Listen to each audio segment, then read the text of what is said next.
Hi, John Landers here from T-Bames, originally known as the Big Apple Indie Music Series.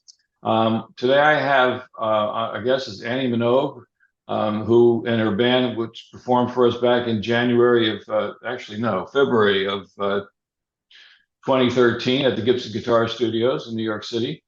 Her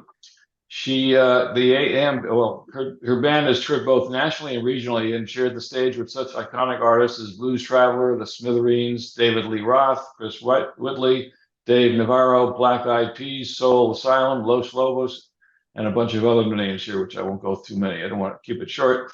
Their music has been featured on TV and radio, such as Lifetime Television, Sony Television, MSNBC, MTV, and a bunch of other ones here that you can see when we get to her. You can check it on her website. Annie, thank you for joining us. I appreciate you coming and taking the time to talk with us today. Of course. Thank you so much for having me. So my first question is, when did you first realize you wanted to become a songwriter, and what age was that? Well, I was born into a musical family. I don't know if you know this, John, or not, but my father is a renowned songwriter, producer, singer himself. Terry Cashman, he produced all the Jim Croce records. Oh, So, and if you're a baseball fan, talking baseball, I don't know if you know that tune, but he penned that as well, and many other hits for the Partridge Family, and he's done jingles. He's done a lot of stuff in his lifetime. So I grew up in that and was always around music all the time. My sister is also a musician. My brother-in-law, they have an amazing group. I'll do a little pitch for them because they have a new record coming out called cool. the Violet Mine, and I'm working with them, singing backgrounds and helping them any way that I can. And my cousin, also a singer and a songwriter in a great Americana band called Country City. Oh. So yeah, it's been I grew up in the industry, and I've always it was a no-brainer for me to take this path in my life. So let me ask then, who were your music influences growing up? I've had so many, so many. At that age, I was probably too young to really know what musical influences were, to be honest with you. You kind of follow Hmm. the trends of your friends. But in growing up, I was exposed to a lot of amazing artists like Blondie and The Pretenders and Janis Joplin and Patti Smith and Hmm. uh, greats like that. So my friends were listening to the Go-Go's, Joni Mitchell, James Taylor. My friends were into all of that stuff. So it was a wonderful awakening, musical awakening. Okay, so then let me ask you then, how did you find your band members to get to create your band? What's that process like? Well, I used to be when I was a little bitty thing. I used to be in a band called Ghost of a God, and that was formed with some people that I met at the Berklee College of Music. I'm a graduate of the Berklee College of Music, Hmm.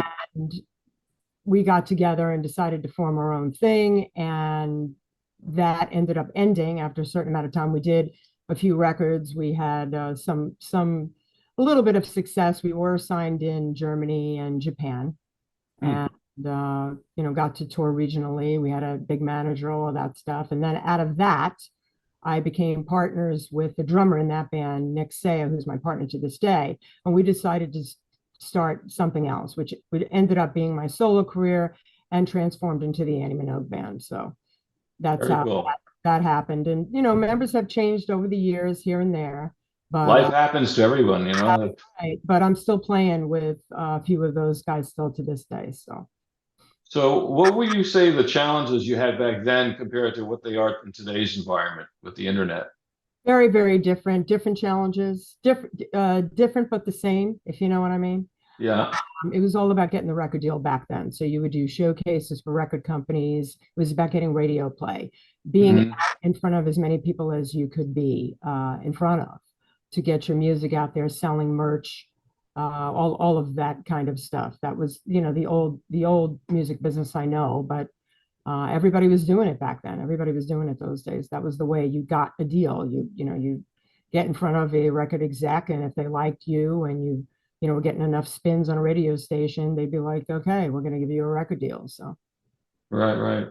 So What's the most effective way you find your way to promote your band and your music in today's environment? Well, in today's environment, because of social media, everything has changed. Yeah. So, um, the record companies, I won't say they're obsolete, but so many people can release music on their own through the internet nowadays that you don't really need a record company. Even though I have had, I just got out of my deal in Europe, as a matter of fact, even though I've had a few deals along the way. That's Hmm. really the way that artists are looking at things nowadays. So I believe you still have to, have a great social media presence, and you should still, doing as much PR as you can. And the radio can't hurt. So if you have Sure. those three components going, as well as playing live, because you've got to get out to the people. If you don't get out to the people, you're not going to get your music. Yeah. I mean, streaming doesn't make much money anymore at this point. Fraction of a penny per Yeah. per track. I'm glad to see you're in bands in town because that's a great good way to help promote your band performances out there. I know the people from that. And there's a bunch of other sites that I see that you're on. Obviously YouTube's very important, Facebook, SoundCloud. Sure. I'm not sure Twitter is going to be there for too long, uh, or X as they call it. Often, but now and again. Yeah. Yep, yep. So, okay, what would you advise to new up and coming artists to become successful in a music career in today's environment?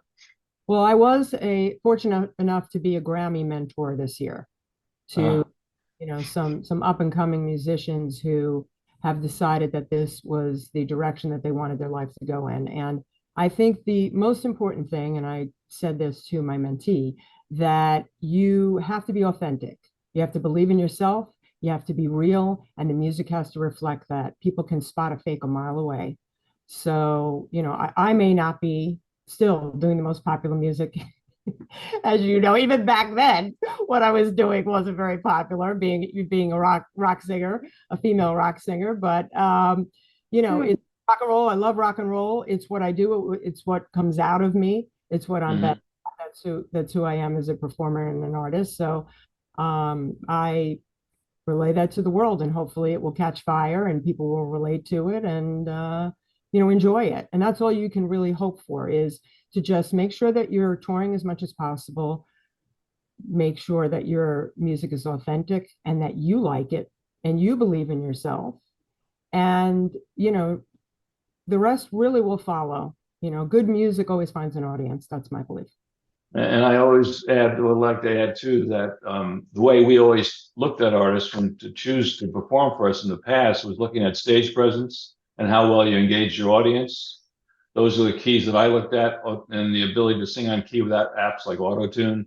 Those are things that I always look for going forward. Because when we first started our showcases back then, I was still kind of new to the industry, so I learned the hard way.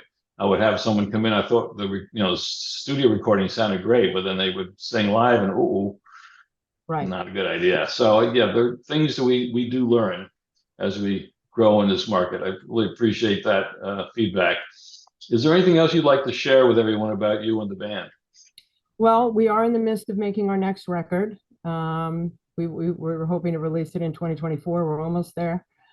We did release two singles in Europe this past year, and that's been very exciting. We were able to fortunately make it to number one on the world indie charts and number two on the European indie charts with one of our songs. So I'm so thrilled and excited, and thank you to everyone who help us achieve that. So look for more music and more tour dates from us coming soon. Okay, I appreciate that. Hang on there. I want to just say thank you for taking the time to talk with us today. And anyone that's interested, that's what I wanted to do. Give me 1 second here. I just wanted to share my screen for a moment, and now it's going to be shared because I wanted to show the your website. It's annieminogue.com, and there's links to your SoundCloud, Facebook, YouTube, as well as bands in town. I also have you on Reverb Nation, which is I think how I found you originally back in the day. We work with them as far as doing, we had a Dropbox on Reverb Nation from the start that we'd get submissions from artists all around the world. So that was that. So I just wanted to share that, you have over 3,000 fans on Reverb Nation alone, which pretty impressive for that. And I really appreciate that. So I'm going to close this out now and stop that. But thank you again for sharing. And again, hold on there. And everyone, we'll see you next time. Bye.